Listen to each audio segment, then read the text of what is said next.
Hello, everyone. Megan here from Romance by the Book with the lovely Marielle. Hello. And our delightful guest today is December's Book of the Month author, Olivia Dade. Thanks for being Hi. here. All the Thank way you. from Sweden. All the way from Sweden. Yes, we read Shipwrecked and we loved it so much. So we're very excited to speak to you about it. Well, thank you. I'm so happy to chat with you today, and I hope that you enjoyed the sections that were about Sweden. Shipwreck. So much. Those are I some of the most actually, fun chapters to write, actually. So That jar of pickled herring was the best thing. I still want to know where it came from, Olivia.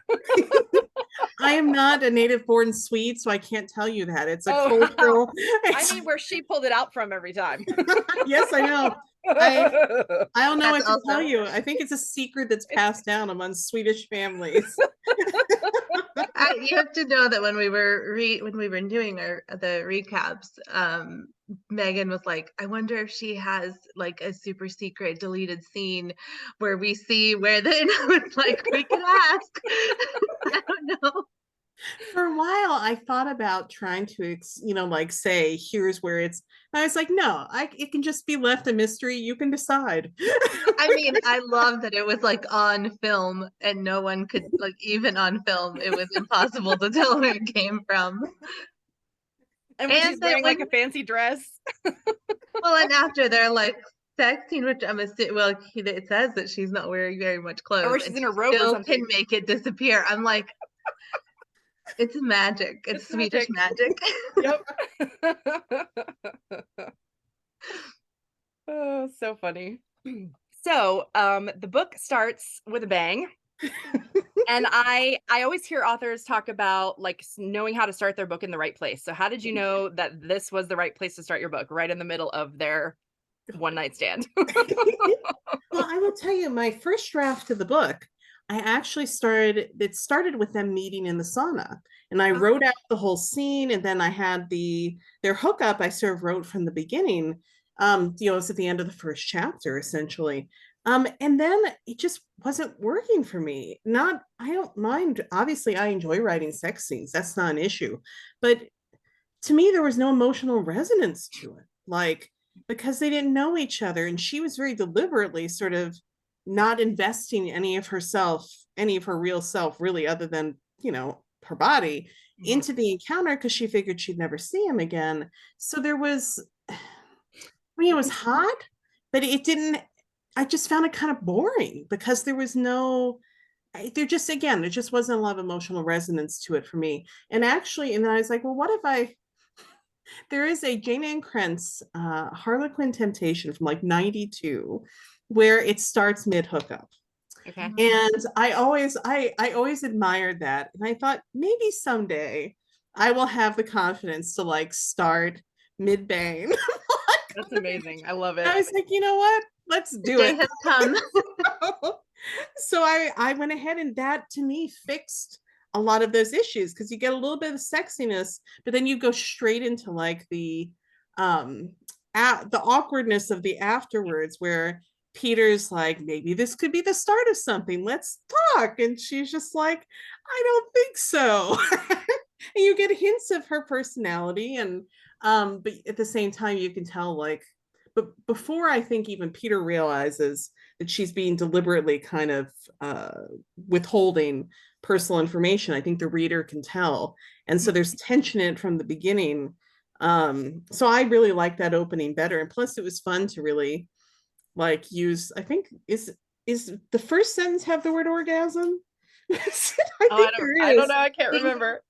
Yes, there is. I've had several readers say that they actually like either read the first sentence out loud to their husband or like had their husband read it to them, and they like contemplated how they felt about having that as the first sentence. So yeah. I mean, it definitely got my attention. And for me, it was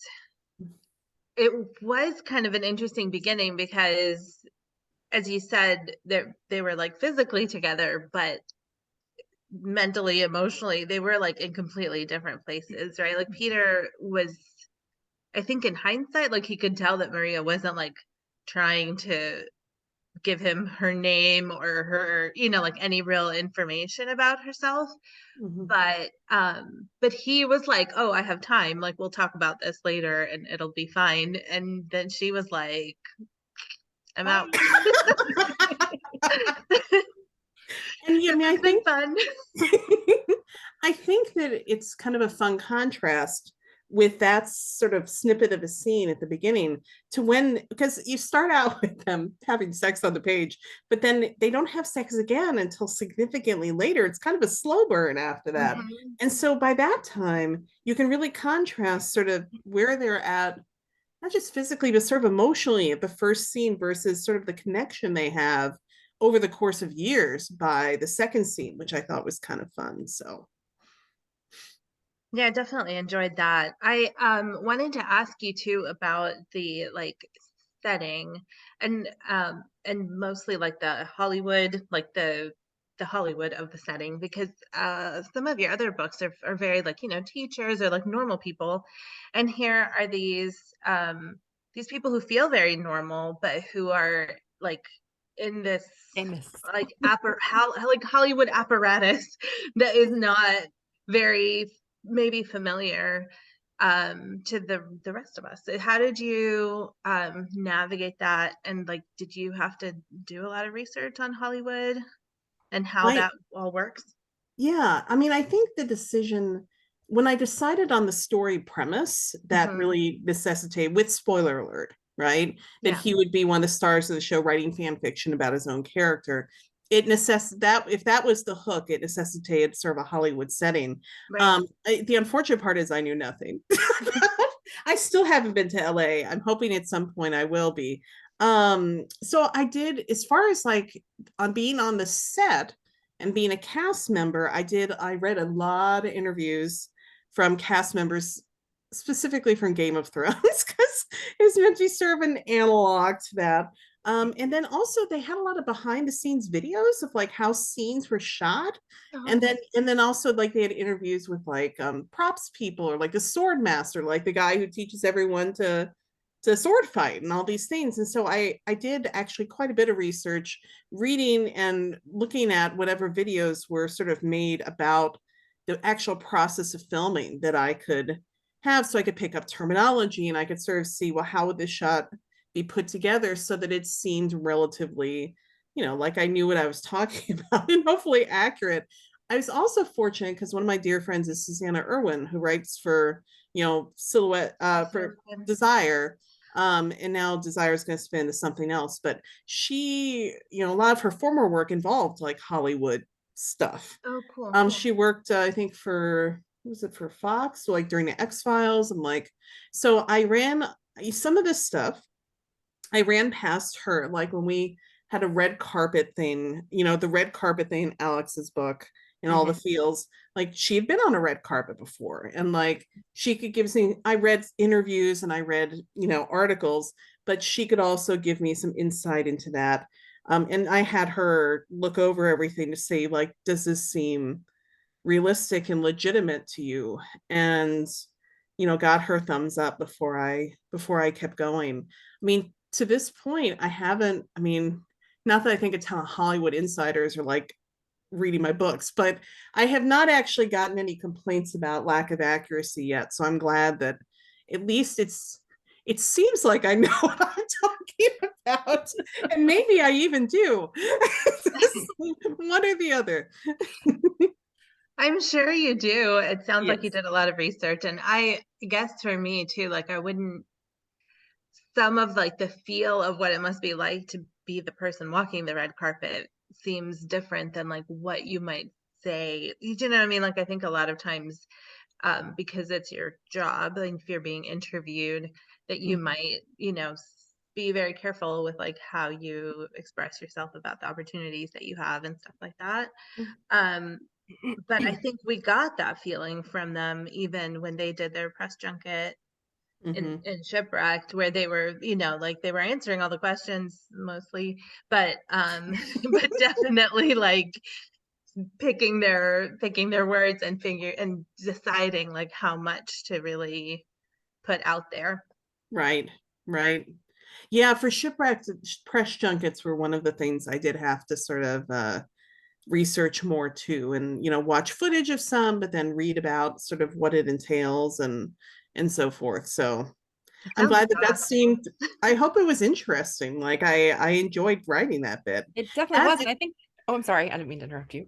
No, I was also going to say, well, the other thing about like the Hollywood-esque stuff that I really had to work on for this one was, well, there's a lot more on-set stuff, but also the intimacy coordinator and like the whole thing of the mechanics of actually shooting sex scenes in a TV show is not something I knew a lot about. So I researched that a lot too. I'm sorry, go ahead. Oh What were you no, gonna I was just, I think we talked about a little bit in our recaps, when it comes to the press junket, and we talked about how like mind numbing that must be for them, like having the 50 people ask them like basically the same set of questions over and over again, and how they might choose to answer them in a different way, still without revealing all that much. Like it must be really like, that must be the part that keeps their brain going in that situation, is coming up with slightly different answers to the same exact question every time.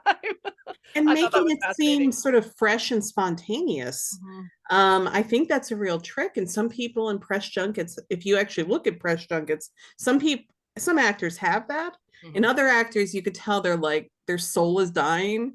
Like, as they do That it. would be me at a press junket. Olivia, my wedding pictures, I think if you look closely, you can tell the moment where I'm like, yeah, Naked. that's too many. Like, don't look at me anymore. Oh, that's so bad. But That's so funny. you did a good, like, I thought it was, um, I mean, I enjoyed the way that you showed us, but then you didn't show us too much. Like, I was never, like, I could see how they were bored, Oh yeah, for sure. but That's what I I mean. wasn't bored, No, which I feel like is a very, like, fine line. that's a trick. Yeah. Well, I Definitely. mean, Maria was messing with him for a good chunk of the time, so it was fun for her. That Yeah. did happen. Well, then you got the impression that they always, like, amused themselves somehow Somehow. during these things.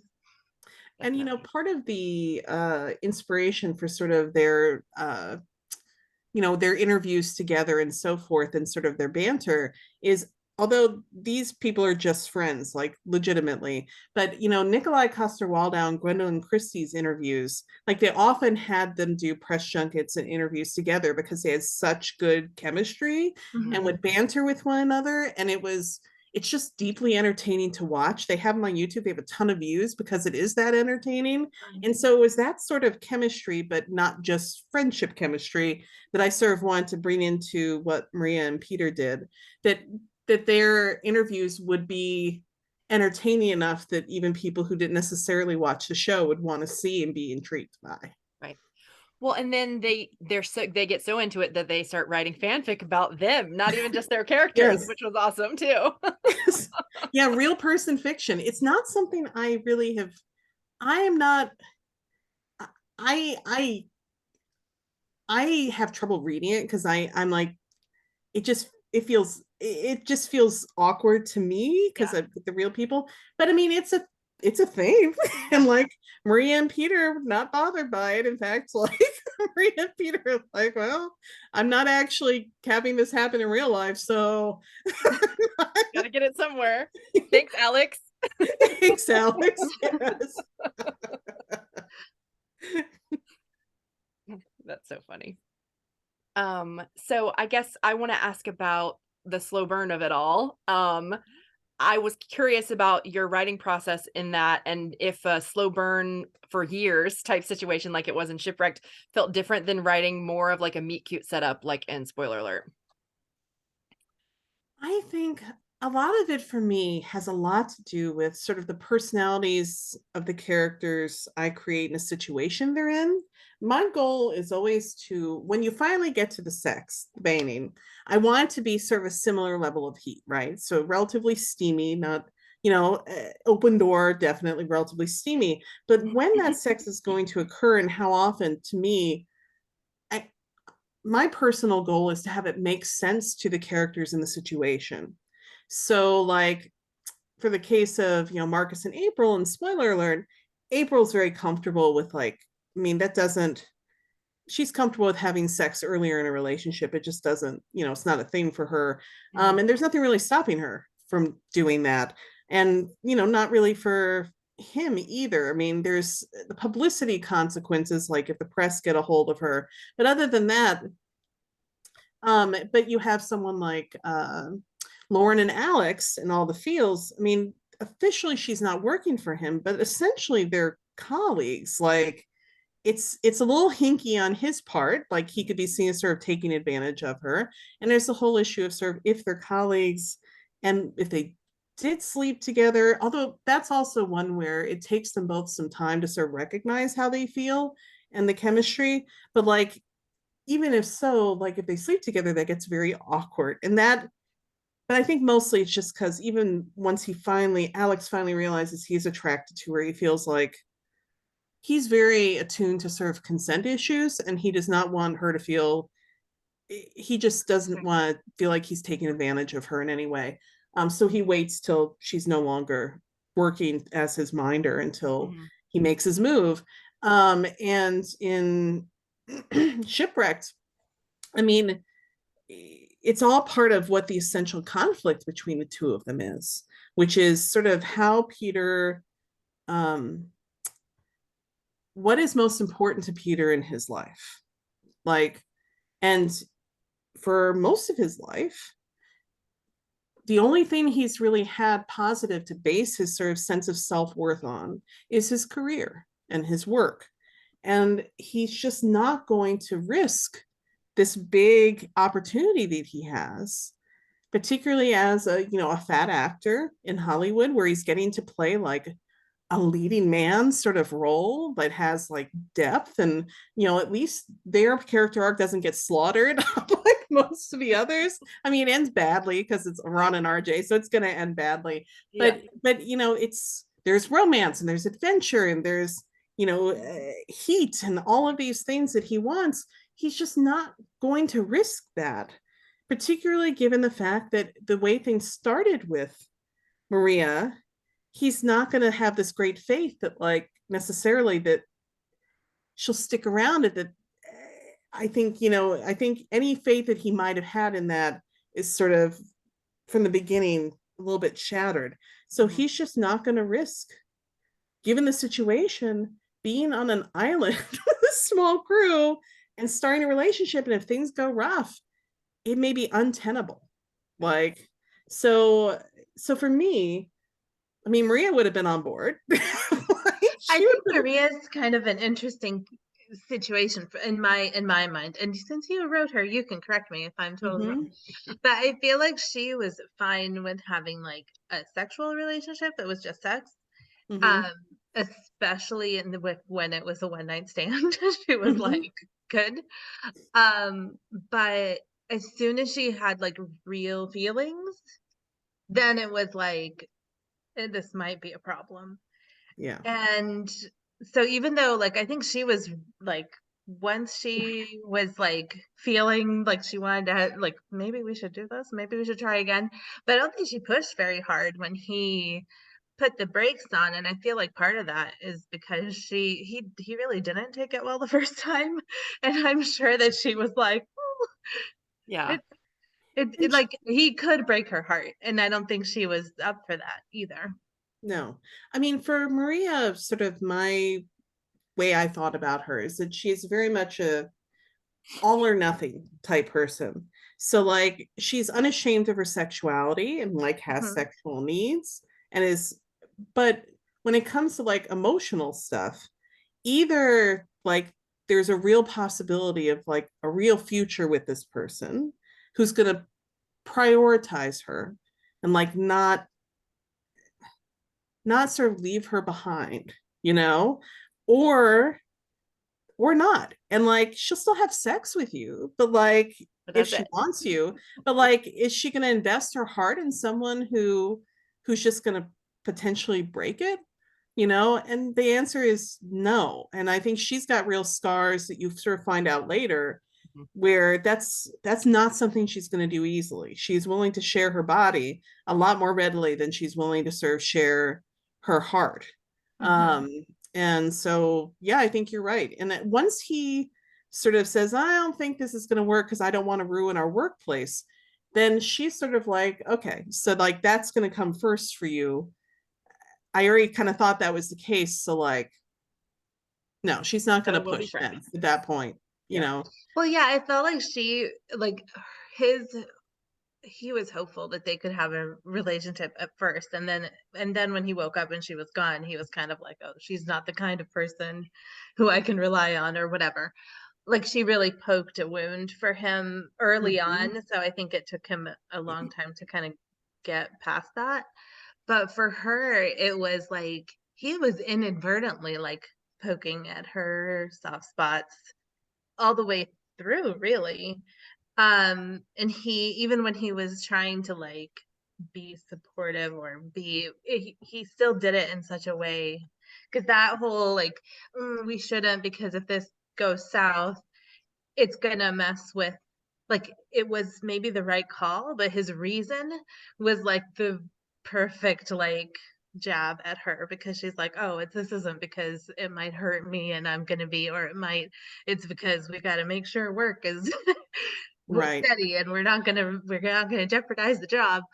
um it was really interesting, and I think the way you framed it, between like, he grew up in a capitalist society where you don't have any other choice but to like make work your priority, because that's the only way that you're going to be able to like have any sort of security, versus she's got this whole safety net, both from like the way her home is set up, like Mhm. family wise and like government Right. programs wise, was really interesting too, because it was like such a global view of like the things that make us tick.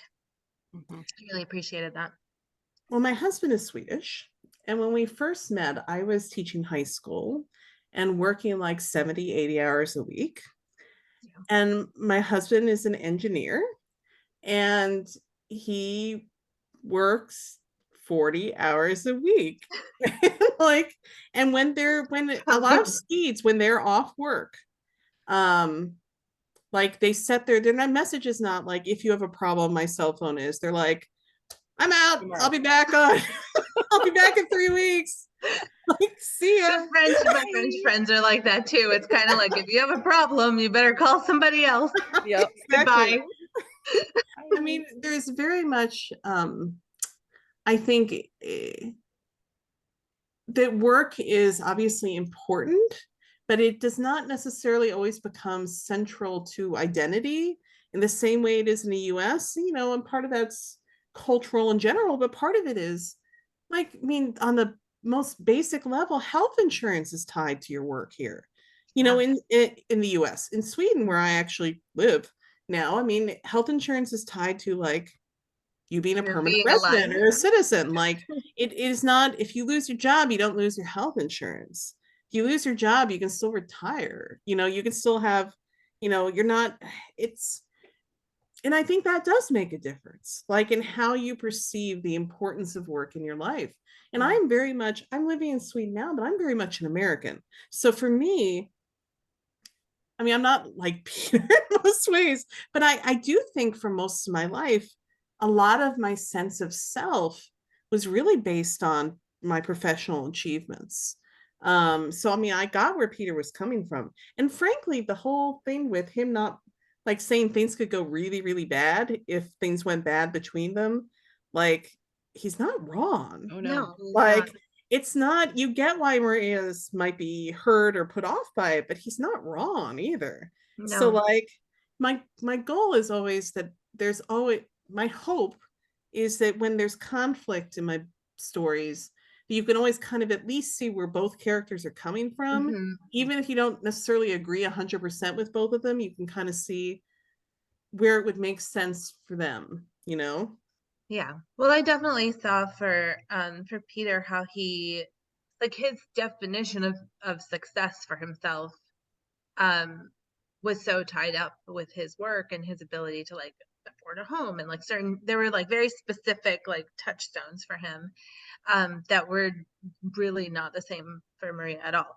So it was interesting that she could get to a place where she understood and like maybe even respected that was how he operates and how he felt about things, but it didn't mean that she felt the same way or that she was, willing to turn her life inside out to like accommodate those things from him. And that, I felt like that was really an interesting and honestly kind of like a very grown up way to look at a relationship. Like these people have excellent chemistry, are really good friends, like enjoy each other, but it's possible that they might just not be they might just not be compatible. Like it might not work out through no one's fault, just because they don't, like there's very specific ways that they would need to fit together that might just not work.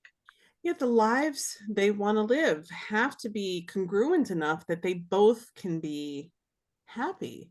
And I mean, here's the thing, like, I mean, part of this, maybe part of what Maria is going through, I'm sure has on some personal level, like, I moved here to Sweden 4 years ago, and it's been there's a lot of things I love about here, but it's been a tough transition.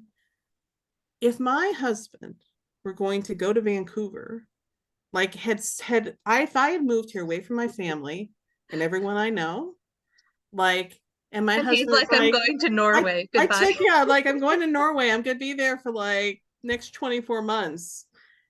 Other than I'll visit you when I can. Like, I adore my husband. Like, I love him very much. I don't know that our marriage would survive it. Like, I don't want to be alone like that amount of time. And I think, and that kind of alone too. Yeah. and I mean, I know that not everyone sort of agrees with Maria's perspective on it, but I think you have to say you can love someone, but say that the sort of life you want is not a life that I can live with, that I can, and I think that that's, um, yeah. So, I mean, I kind of, maybe it's just because of my own personal, whatever, like my husband, I mean, bless him. I mean, he's home all the time. I'm the one who travels more than he does, but for longer periods of time too. But I try to imagine being in that situation, right? If you were someone who was super close to a large family, you move to a foreign country, and then your spouse is like, or your partner is like, well, I'm gonna be gone most of the next couple years. No biggie, right? Right. Even if you love them with all your heart, I just don't know if you're someone who needs that sort of daily closeness with people around you. Yeah. She would So, definitely have been miserable. And I like that she knows that about herself and that she wasn't even Mhm. willing to attempt that, already knowing like what was going to happen. And Right. I think a lot of people her wait honesty about that. until, sorry, I think a lot of people wait until like they've like ruined what they have, right? Like they're now everybody is like has hard feelings towards the other and like is resentful or has, and then it's like, oh, this isn't gonna work. But in this case, she's, like you said, self-aware enough that she was like, if I stay here, this is gonna be bad, and I don't want us to have that kind of I don't want us to end up that way. even as at the same time, she also is not in sort of the moment, like in all of her sort of emotional upset. She also, because she is an all or nothing sort of person, Yeah. she doesn't sort of think through, like, are there compromises that would be doable for her? And that's part of what I think, Peter probably has to have the most sort of movement, but she also needs to sort of think through, um, like, does it have to be all or nothing, or can there be compromises reached here that would give Peter at least to accommodate some of what he needs, not, while still sort of meeting her needs. And that's something that she has to do a little bit too. Yeah. So I thought for her it was interesting that like she felt like she had been telling him, but and as like blunt and direct as she is throughout the whole book, it's like she was telling him, but not in a way that he understood or that he received. And I don't think she realized that early. And like, I don't think she realized it until the end, that it was like, oh, I've been saying, but I didn't like sit him down and say, these are the things. And so he didn't fully understand why things were a problem. I did. When I read it, I knew exactly that the fact that he was already set on doing that job before he ever talked to her was going to be problems. But and I feel like that, I mean, I don't know. I feel like when my partner and I have arguments and stuff, like a lot of times we're saying similar things, but like not the same way. And so we might have like a whole argument, and at some point I will look at him and go, wait, do you agree with me? And it's so silly, but I thought that it was fun to read a book where it wasn't like if they'd had one conversation, they'd been having conversations. It's just that they weren't like on the same wavelength for a while, and then once they figured it out, they could figure out. And I think they were both such good people and so willing to like admit where they needed to like bend for each other. It was sweet. Even I think there was a moment where it's like, oh, if you had like veto powers, would that make it better? And it was like, oh yeah, actually, that would feel great. I mean, even if you never use it, like the thought that you could say no, you know, any reason, like no explanation, just if this isn't going to work. Right. Yeah. And then I liked it was a joy for me to do the little text exchange where, you know, Peter is actually off on the set on one of the sort of shorter set things. He's like, do you mind salty language, by the way? No, you're fine. And he's basically like, I'm fucking miserable. This sucks. Yeah. It's like, what the hell? You broke me. He was in mint condition. That was great. You're really living your best life. Oh. Yes, that was very cute. It was quite the reversal of fortune there, and and he didn't expect it, which was really funny. I love that. I love them. I just love how much they care about each other. Like they just really loved each other in all the ways you can love each other, and I thought that was really great. Yeah, I agree. I really I really enjoy that sort of aspect of, you know, yeah. I mean, I really like writing couples who genuinely like each other as well as love each other. To me, I think sometimes that's hard for me when I read some enemies to lovers, or like, or even different medium, but like Miss Scarlet and the Duke, right? Which I enjoy many aspects of. But frankly, I'm in, you know, obviously season 3, I just live streamed. But a lot of times when they're together, he doesn't really seem to like her. You know, he's hot and like they have good chemistry, but like, and he cares about her, but she mostly just annoys him. Right. And that to me is you know, for me, the platonic ideal of a show like that is Miss Fisher's murder mysteries, because you can tell even when he gets aggravated with her, you can tell that there's still like a lot of basic affection there and like respect. And I think for me, that is an essential for me to sort of believe in a happy ending and a happy life together. That for me is essential. And sometimes, you know, depending on the book, there are some enemies to lovers that are amazing for me, but sometimes I have to reach the end of the story and believe like they actually like each other as well as love each other and want a bone. Like, I read some old school ones that were very like mean arguments and then all of a sudden I was like, but you're hot. And I'm like, oh, that was it's like jarring. That took a turn. I mean, and the thing for me too is my feelings get hurt. So if they have an argument and something is said that I would never be able to forget and never be able to forgive, then it's hard for me to move on in the relationship. Me too. I told Megan, I don't remember what book we were reading, but I told her that like if the characters forgive each other and I'm still like I have not forgiven them yet, Yeah. sometimes it's hard. Problem. Yeah, I agree. Yeah. I especially frankly have trouble forgiving male main characters. I think to be fair, I do think a lot of authors and readers let male characters get away with a lot more than they let female, Yeah. because then the female characters are deemed unlikable, while the male main characters are often allowed to do all sorts of really shitty stuff. And They're they're so like, misunderstood. he's grumpy. No, he's just kind of an The asshole. dick. And so if they're going to be a jerk, like I really need to see him like grovel. Like I need amends to be made and groveling to occur.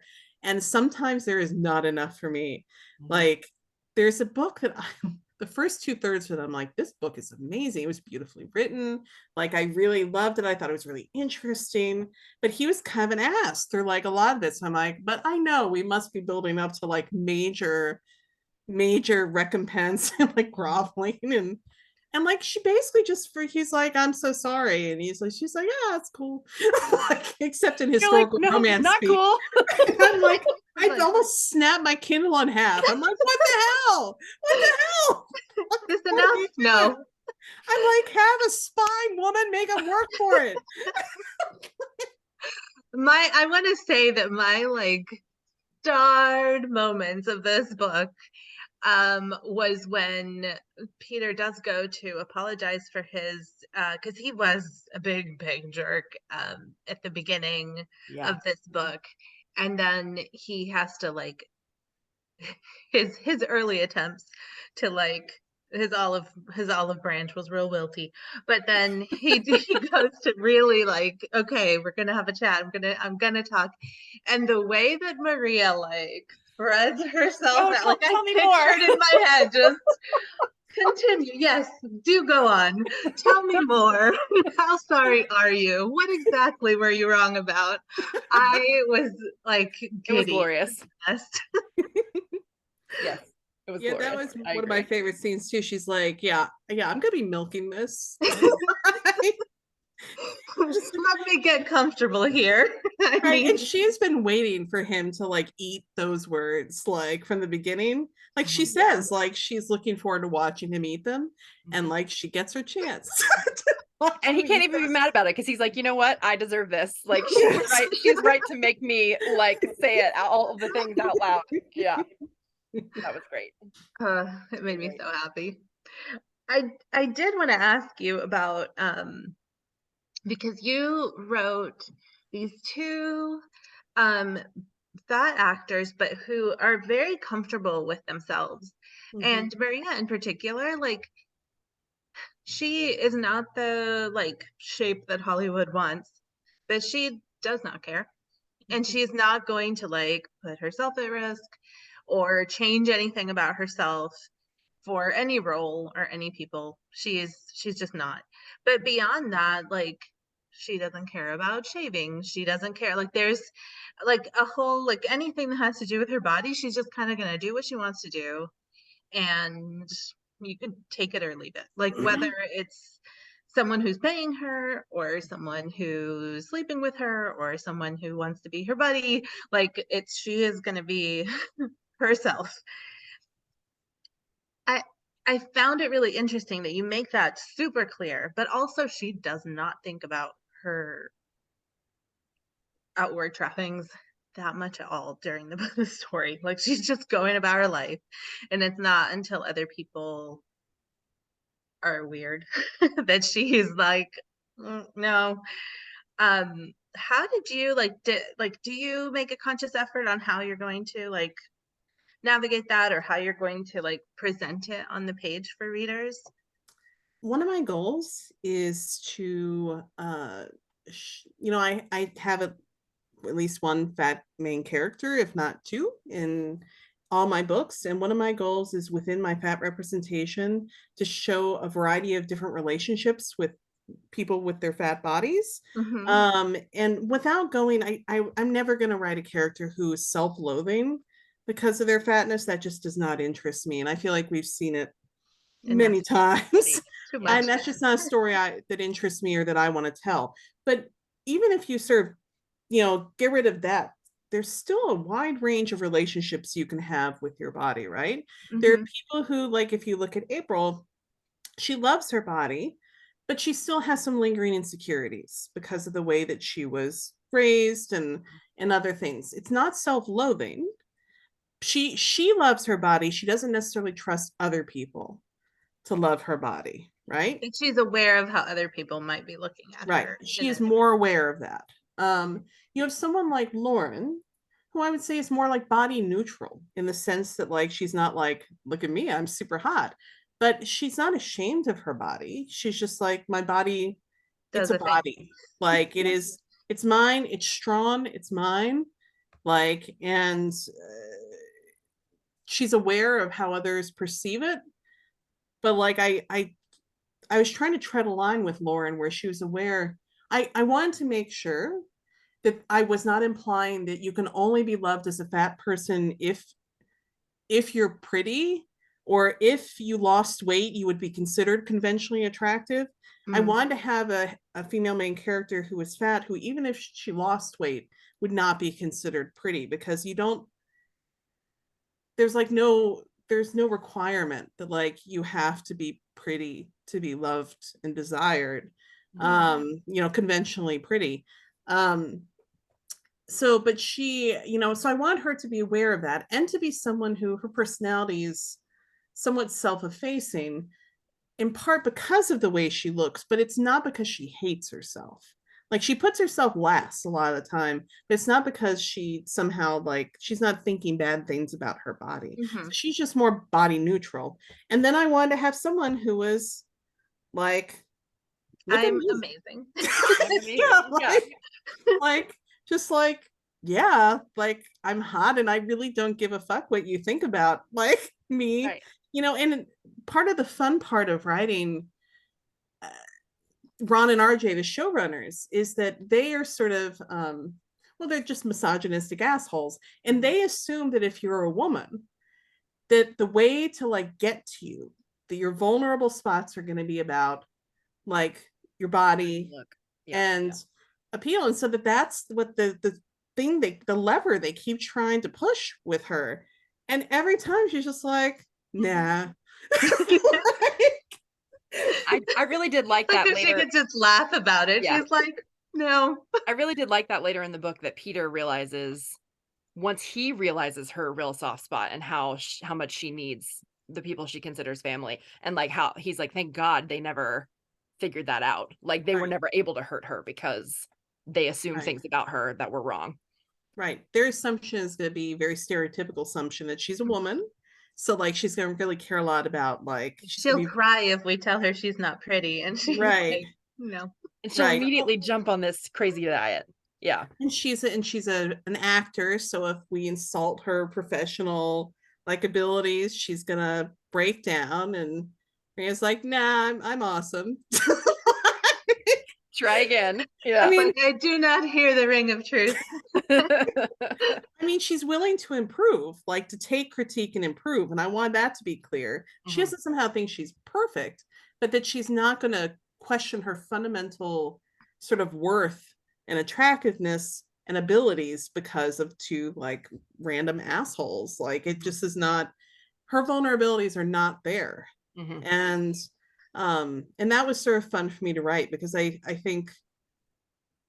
do think there's often an assumption, like, that that'll be where your vulnerabilities are. And for a lot of people, they are. It would be, if people said the things to me that, like, Ron and RJ said to her, I would have been.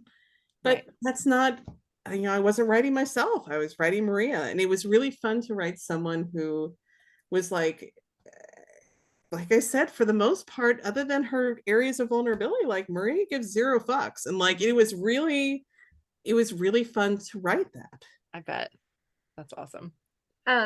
Actually, Maria reminded me a bit of an interview, or like a clip. I didn't watch the whole interview, but I saw a clip of Anne Hathaway saying that if you don't like yourself, then when other people say things about you, that you're much more willing to believe them. But Mhm. that if you like learn how to love yourself and really appreciate yourself, um, then you're much less likely to do that. And I thought that about how Maria kind of lived in the world.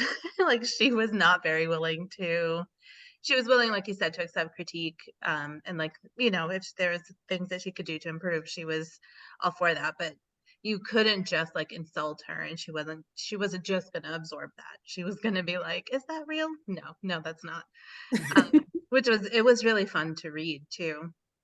As Yeah. a person who is not that, like, I absorb a lot. So it was fun to read somebody who is just like, no, that's wrong. That's wrong. I disagree. Yeah. And be Like, totally fine with it. Yeah. Because I think even if that's not your particular sore spot, I think a lot of people would have still taken it to heart as like a criticism or whatever. Whereas she is just like, no, mm-mm. you can't see me, which I And yeah, loved. but you're right. I mean, that was deliberate on my part to show different relationships sort of with bodies. And for Maria, a lot of it is sort of radical self-acceptance in many areas of her life, but also, but especially around issues of bodily autonomy. Mhm. And she starts out the book. I mean, the one night stand is sort of an act of bodily autonomy, and like Mhm. this from even like the second or third page where she's talking about like that everyone has nipples and why only some people get to display them without police citations. It's very mysterious to her. And then she's like, no, it's the patriarchy. But like, Obviously, yes. but sort of like a sense of, Maria owns her own body in a way Mhm. that was very enjoyable to write. I felt like Peter learned from her as well in a way. Like it was in between the lines. Like I don't think there's ever a time where he's just like, I have learned to love myself better because I've hung out with Maria. But I think he did. Like I think in the beginning he would have been willing to do a lot of things, even things that might have been like objectively, clinically harmful to himself to to like make sure he kept the job or got the job.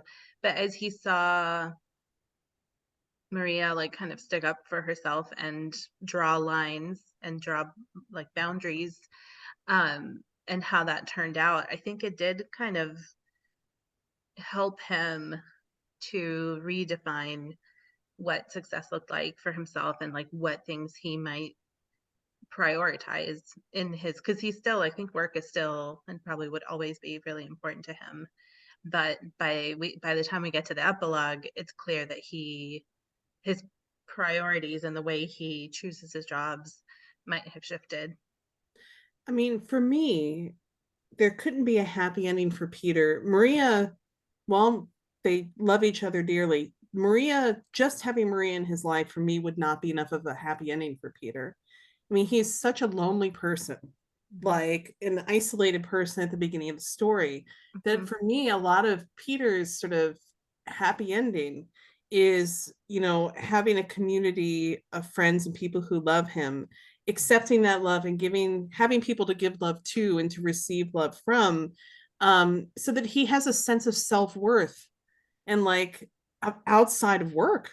Like Mhm. you can't, if you rely on your work for your entire sense of self-worth, you're gonna get your heart broken. Like, because work, no matter what your work is, like it, you need something else too in your life. Yep. Yeah.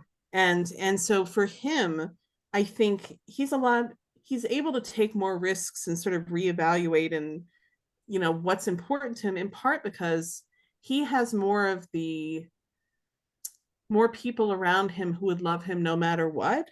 Hmm. And like Maria had from the beginning, Mhm. he has Maria, but he also has Nava and Ramon, and he has the other cast members, and people who, even if he never worked another day in his life, would still love him, and Mhm. like that's and would still find him like an interesting, worthwhile person, Mhm. even if he never had a big role again. And that's something that she had from the start, Right. and he did not. And so for me, his happy ending was about him sort of understanding that he has a family of a sort now in the best way, and and that he doesn't there that he's his worth is not dependent on his work. Yeah, I guess he was like socially awkward in the beginning in a way that made him like really shy away from people, and it felt like even in his professional relationships and outside of work, like he was known for being responsible and hardworking, but it was all like tied to his ability to do work versus just who he is as a person. So that was a good thing to have I mean, changed.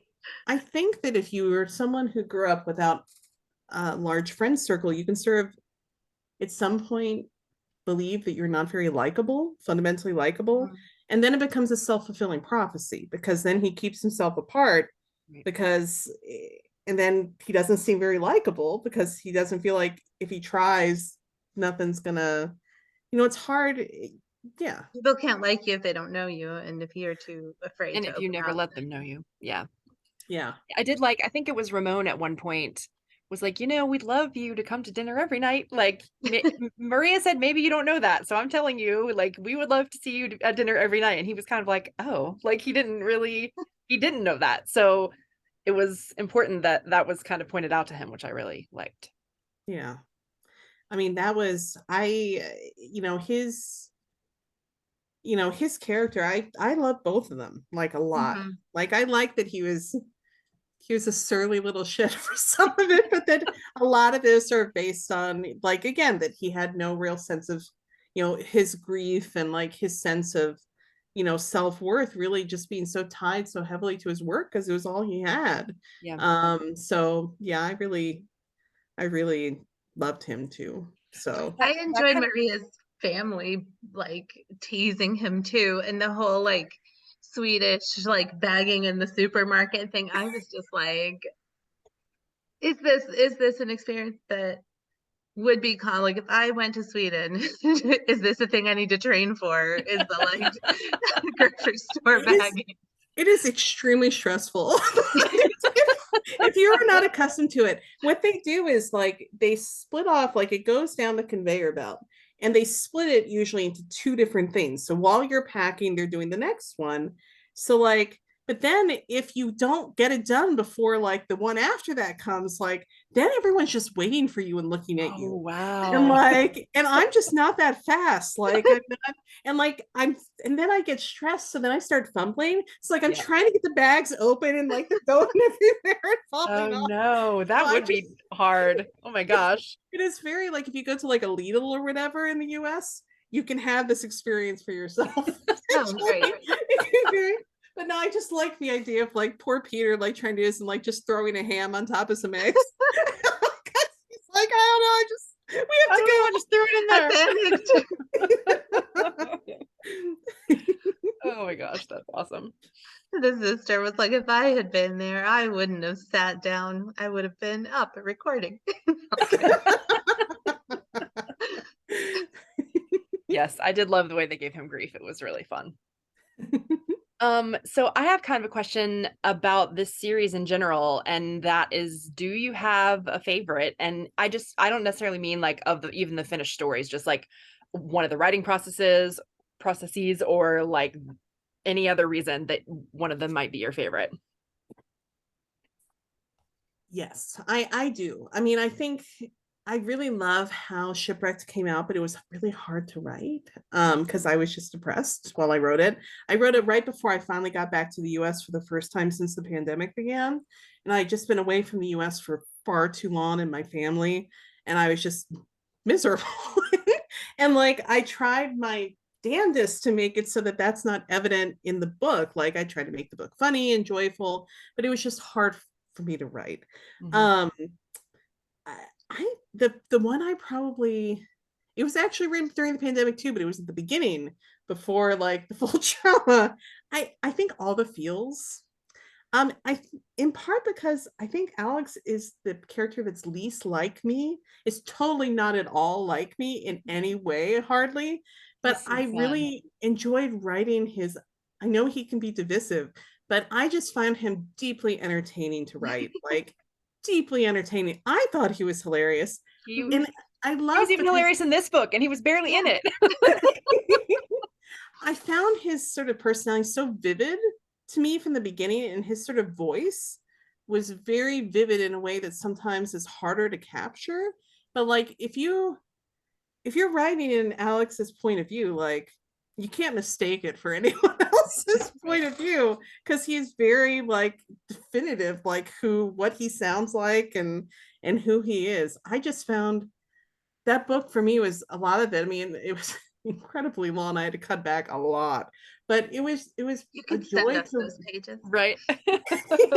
but it was a joy to write, in part because I had such fun with their conversation, where like Lauren was just stymieing him at every turn, and he's like, look at me like, doing his best to get a reaction out of her, and she's just like shutting him down, and it was very entertaining to me. And I love having him pop up in other stories too, to provide a little moments of Alexness in all the other stories. It was much appreciated in this story. Even when he wasn't really there, like in the cast chats and stuff, like it was great. I love him so much. That's really awesome. Some of my favorite lines in the books are always his. Like, I think one of my favorite lines in all of Shipwrecked is when they're talking about, yeah, in the where they're introducing everyone in the cast chat, or introducing Marie and Peter, and he's like, if you could make your beard less lustrous and enticing in advance, thanks in advance. Like, don't be trying to take my crown. The beard we most want to ride. Magazine crown. Oh God, he's the best. I love it. That's awesome. Well, I think we have a couple questions that we always ask everyone that comes on with us. And Okay. mine is, what is your favorite trope to read? Forced proximity, which is probably not a huge surprise to you, given both all the feels where like she has to be near them for months at a time, and putting them on a small island together, filming together for months at a time. I really love seeing the main characters on the page together as often as humanly possible. So, and it's different stories call for different amounts of that, but I don't like, sometimes you get authors who are very good authors who draw it out to like 15-20% before they really meet, and I'm just like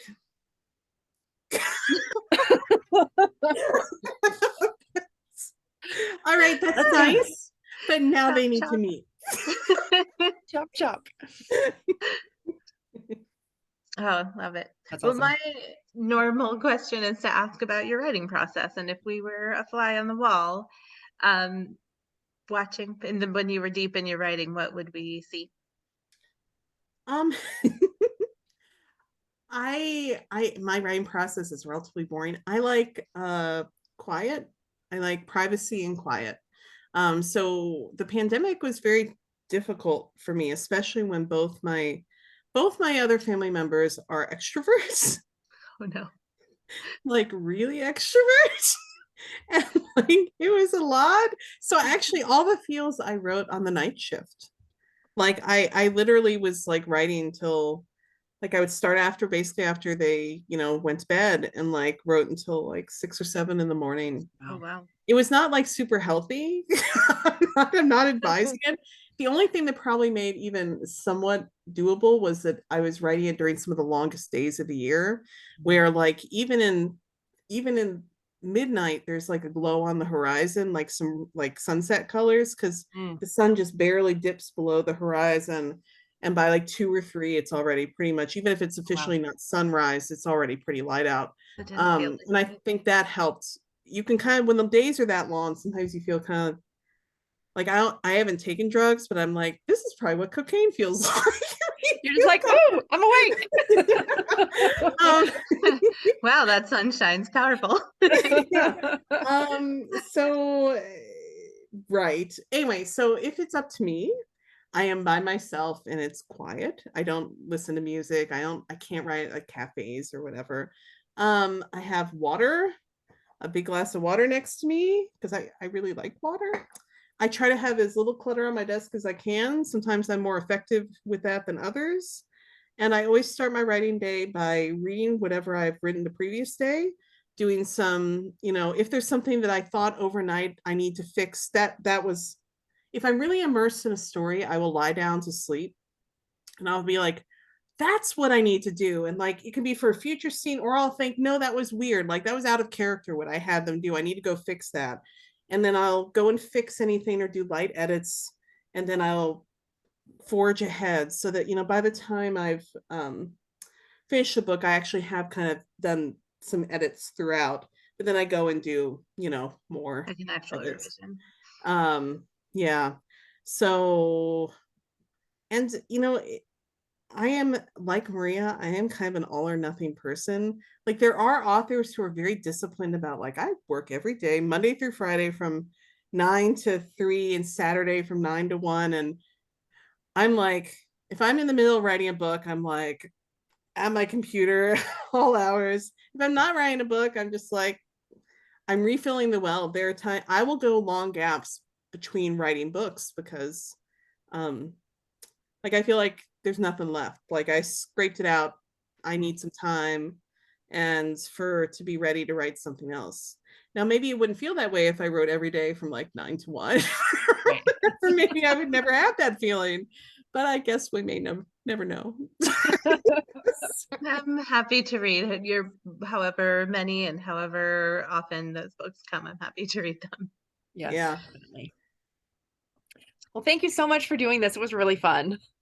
Well, I was delighted to join you both, and those are really thoughtful questions and stuff about Shipwrecked. I really appreciate you sort of thinking through all the character stuff, and you actually, I mean, those are a lot of questions no one has asked me, and I appreciate it a lot. So thank you for that. No press junkets for you, right? I don't mind the other questions either. It was just nice to talk about like some of the aspects of character development that I really hadn't had a chance to chat about as much. So thank you for that. I appreciate it. Thank you. Well, we hope everyone enjoyed reading this book with us. And if you have any questions about this book, hopefully you've gotten a lot of them answered in this story. And if you're seeing this, it's the last Saturday of the month, and so January is right around the corner. Olivia, we can find you online, right? You've got your website, which should be in the link in our bio, and then also Twitter. Is that I mean, for now? For now.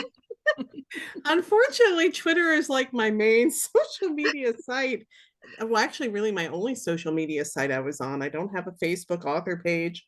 I do have something parked on Instagram, but that's only to do Instagram lives.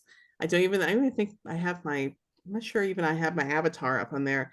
No. I did join Hive and Mastodon, but like I joined Hive and then it was glitchy and I was like, I might not come back. No, I'm probably writing Twitter until there comes a point where I cannot justify it anymore. It becomes unworkable, or until the wheels come off entirely. I am on Twitter at Olivia Writes, so OliviaWrites, and then oliviadade.com. And my newsletter if you want to know like sales and when new books are coming out. So and bonus content, which is also on her website. Bonus content, and I'm just about done writing the bonus story for Shipwrecked, which will get sent out, the pre-order bonus story of Kara and Summer and their weekend at Napa Valley. Love it. Together, where they first get together. So I'm enjoying writing that. Awesome. Well, thank you so much again, and everybody, we'll see you in January. Then, Happy New Year. Bye.